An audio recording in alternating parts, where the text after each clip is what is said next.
वनी ना भूषण दादाने लाईक आणि कमेंट टन्न मारे दुराट. रामकृष्ण हरी भावांनो, तर आज आपल्याला जायचंय प्रशांत भाऊ आर्मी यांच्या सिस्टरच्या मांडवला. मग काय मित्रांनो, आलो गावात आल्यानंतर मांडव वगैरे चालू झाला होता भाऊ. मग मांडव वगैरे करून आलो परत. मग घरी येऊन पाहतो तर काय भाऊ, घरी आलेलो होता भाऊ माझा पुतण्या शंभू आणि सोबतच वहिनी आणि भाऊ. मग काय मित्रांनो, शंभू बऱ्याच दिवसांनी घरी आलेला होता. मग त्याच्यासोबत खूप खेळलो भाऊ. घरात आहे ना लहान मुलगा असल्यावर एक वेगळाच आनंद असतो भाऊ. त्याने ना पप्पान त्यांची माळ धरून तो खूप ओढायचा भाऊ, सोडायचाच नाही भाऊ. आपल्याला जायचं होतं भाऊ रात्री हळदीला प्रशांत भाऊच्या इथे. मग काय मित्रांनो, निघालो भाऊ रामनगरहून. इथं बी 2-3 दिवसात लग्न आहे भाऊ. मग ते बी नाचत होते. घेतलं भाऊ त्यांनी पण आडून. ते कुठं जाऊ द्यायचे भाऊ. ते म्हणे नाही भाऊ, नाच पडी भाऊ म्हणे. नाचाल ते लाग गो भाऊ. पण मग त्या सांगत कुठे नाचताय भाऊ, मला बेकार नाचत भाऊ त्या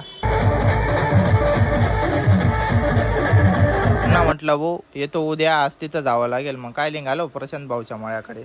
रामनगर पासून डायरेक्ट आलो ना मग प्रशांत भाऊच्या मळ्याकडे. मग काय तिथे गेल्यानंतर पाहिलं तर मालेगाव तालुक्यातील नामांकित बँड माळसाई बँड दैदी घेतला होता भाऊ. तिथे गेल्यानंतर भेटला हो प्रशांत भाऊने घेतला ना मग नाचायला ओढून. मग काय लागलो हो नाचायला.